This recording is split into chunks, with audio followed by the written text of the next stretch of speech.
Hi everyone, this is Daniela Murray, and this is my initial post for Module 4, I think it is. Wow, time has flown by. And I find that this topic and these readings are pretty impeccable timing with the award that our LGBTQIA director won recently, Amy Schlag. If you guys don't know her, she's kind of amazing, and she won a pretty big award on a UNCW level and a statewide level for her contributions. Pretty exciting. So just had to start off with that.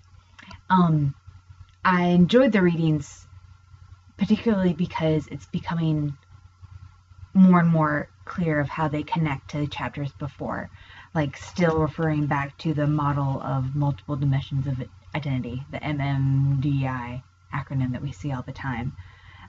And the diagram that we did in class with the context and filter and all that. So it's kind of neat to see it all come together.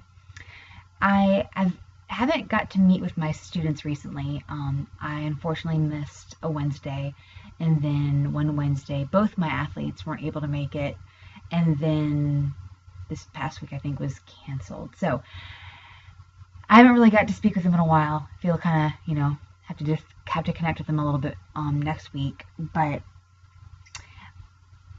I do pick up on their maybe a little bit of presumptuous on my end of their views and their level of comfort in this topics. And one of my athletes seems to be a little, or maybe both my athletes, masculinity and femininity just kind of not, I don't know, it's not black and white for anyone, but I think athletes have a tough time because I feel that their sexuality and their, overall impression that they give is on extra microscope just because of what they do.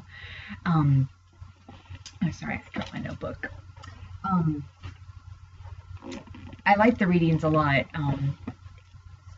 There was one reading that talked about how the automatic default is masculine. Where is it?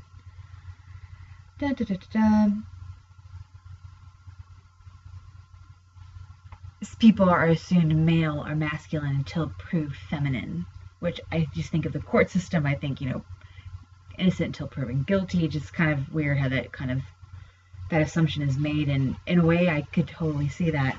And then on one of the other readings, the survey was asked to students how they felt that their faculty and staff at their institution felt, how knowledgeable they were towards these type of concerns and areas. Are the faculty and staff educated about transgender issues, and the array of honesty and the spectrum of responses kind of broke my heart a little bit. And I always kind of wonder, if we asked our students that kind of question, what would they say? And would it change between their freshman year to their senior year? And I think that was one of the big critiques that in this bad book had about the theories in chapters, I think it was 16 and 17 and 18, that the theories didn't take in mind the change of overall attitude over time on these topics. And I may not be wording that the best, but the multidimensional model of Worthington was the one that kind of jumped at me the most, just because it was very well-rounded. That's pretty broad, I know, but it seemed that it was the most up-to-date and more recent, even though I'm sure there's more recent studies out there.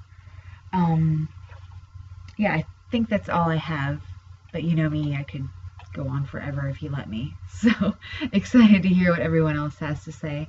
Hope everyone's having a great week. Thanks.